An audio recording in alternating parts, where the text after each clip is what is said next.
Muy buenas tardes. Voy a hacer la presentación del trabajo sobre introducción a la contabilidad. Mi nombre es Aurea Clemencia Negre Izquierdo. Bueno, los conceptos básicos.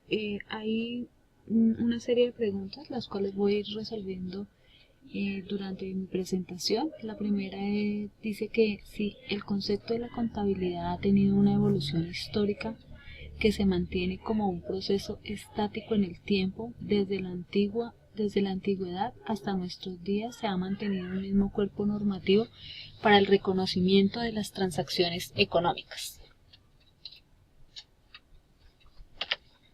Entonces, yo considero que la contabilidad ha mantenido su finalidad, que ha sido la de cuantificar, medir, analizar la realidad económica, las operaciones de las organizaciones, con el fin de facilitar la dirección y control, presentando la información previamente registrada de manera sistemática para las distintas partes interesadas. Para eso vamos a entrar un poquito sobre la historia de la contabilidad, cómo nace la contabilidad. Entonces, la evolución de la contabilidad, vamos a ver varias etapas, entre las cuales está cómo se manejaba en la prehistoria, en el antiguo Egipto, en la Roma para la Edad Media, en el Renacimiento, para el año de 1492, para la Revolución Industrial y en la actualidad. Entonces vamos a hablar primero sobre la prehistoria. Entonces, podríamos decir que la contabilidad es casi tan vieja como la humanidad, ya que en la prehistoria el hombre la utilizaba para llevar un pequeño registro tanto de las herramientas, de los animales que poseía o de los frutos que había recolectado, igualmente los intercambios que realizaba.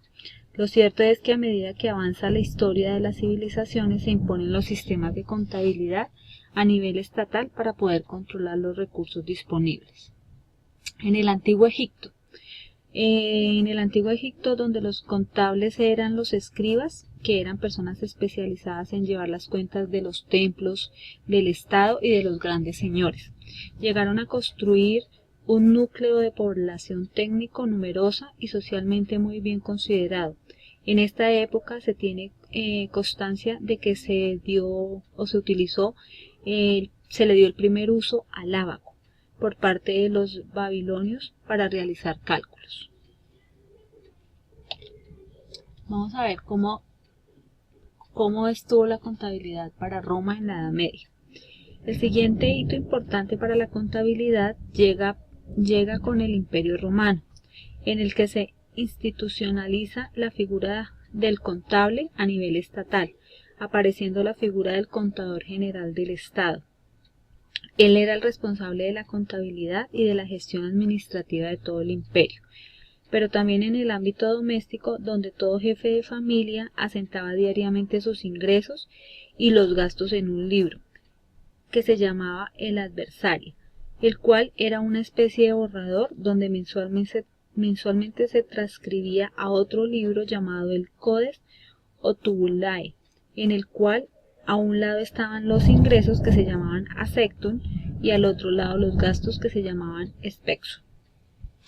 Durante el Renacimiento representó una evolución en la contabilidad. Los comerciantes se vieron en la necesidad de facilitar la administración de su negocio y orden de los movimientos tanto de los deudores como de los acreedores. Entonces aparece el fraile Luca de Paciolo con el principio de la partida doble, el cual es utilizado en la actualidad.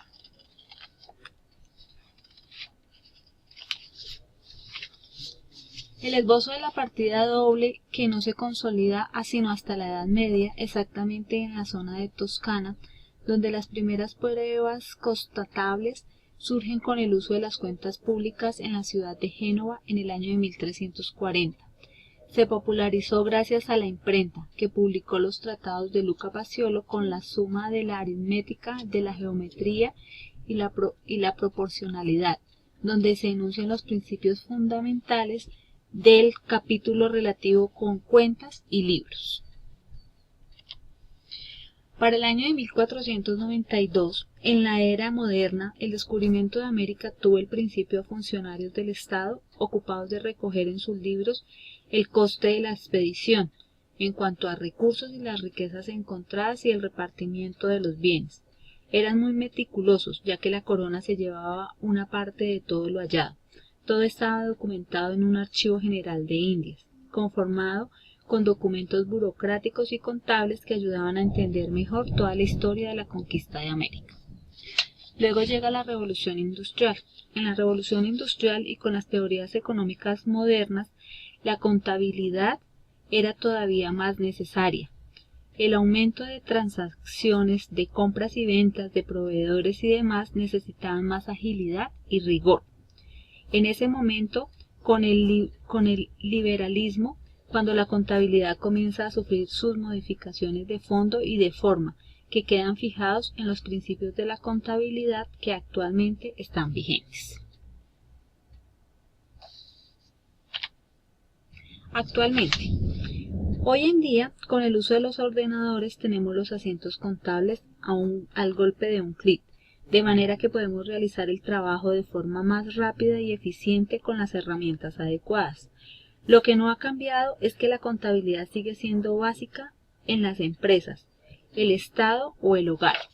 Las herramientas modernas la hacen más asequible y sencilla, con los ordenadores haciendo los cálculos, pero es necesario dominar de forma correcta la teoría contable para llevar correctamente todo desde el principio. La segunda pregunta dice, en las NIF y las NIF encontramos los estándares de información financiera que se aplicarán en Colombia a partir del 2015. Dichos estándares solamente son importantes para los países del mundo desarrollado porque promueven sus fines e intereses económicos, por ende promueven su uso e implementación en las naciones que están en vías de desarrollo. Con respecto a eso, pues primero que todo tenemos que definir qué son las NIF y qué son las NIF. Para eso nos debemos remitir al año de 1973, donde nace el IAS, que es el Comité de Normas Internacionales de Contabilidad. Estas normas se crearon de carácter técnico para el tratamiento de la información contable. ¿Qué significan las siglas? La N significa normas, la I significa información y la C significa contable. En el año 2001 surge un nuevo organismo que reemplaza las IAS, llamado IASB, o Junta de Normas Internacionales de Contabilidad, que son las NIIF. ¿Qué significa? Normas Internacionales Información Financiera. El objetivo de estas normas es la de reflejar la esencia económica de las operaciones del negocio y presentar una imagen fiel de la situación financiera de una empresa. Estas normas se establecieron en Colombia con el fin de que ciertos entes gubernamentales puedan emitir normas de información de tipo técnico, pero siempre conservando las normas generales. La tercera pregunta dice, en el marco conceptual de la información financiera del International Accounting Standards Board, se contemplan unas características cualitativas que debe gozar la información financiera. Estas cualidades o características buscan generar más confianza entre los inversionistas y otros usuarios de la información financiera. Sí, ellas establecen unas cualidades de la información como la comprensibilidad, la utilidad, la pertinencia, la confiabilidad y la comparabilidad. La esencia sobre la forma es considerada una norma básica. Esta información es importante para las compañías ya que los inversionistas, socios y demás pueden tomar decisiones. En el marco conceptual de las NIC y las NIF presenta los lineamientos generales y alcance en que debe basarse en los estándares de la contabilidad e información financiera. No es una norma en sí, pero brinda los conceptos esenciales necesarios para comprender el nuevo lenguaje de los negocios. Esta nos muestra las directrices que deben seguir las compañías para la presentación de los estados financieros. Estos tienen como propósito general es el de prepararse al cierre de un periodo para ser conocidos ya sea por los usuarios indeterminados, con el ánimo principal de satisfacer el interés común del público en evaluar la capacidad de un ente económico para generar flujos favorables de fondos. Se deben caracterizar por su concisión, su claridad, su neutralidad y fácil consulta. Son estados financieros de propósito general, los estados financieros básicos y los estados financieros consolidados. Muchísimas gracias.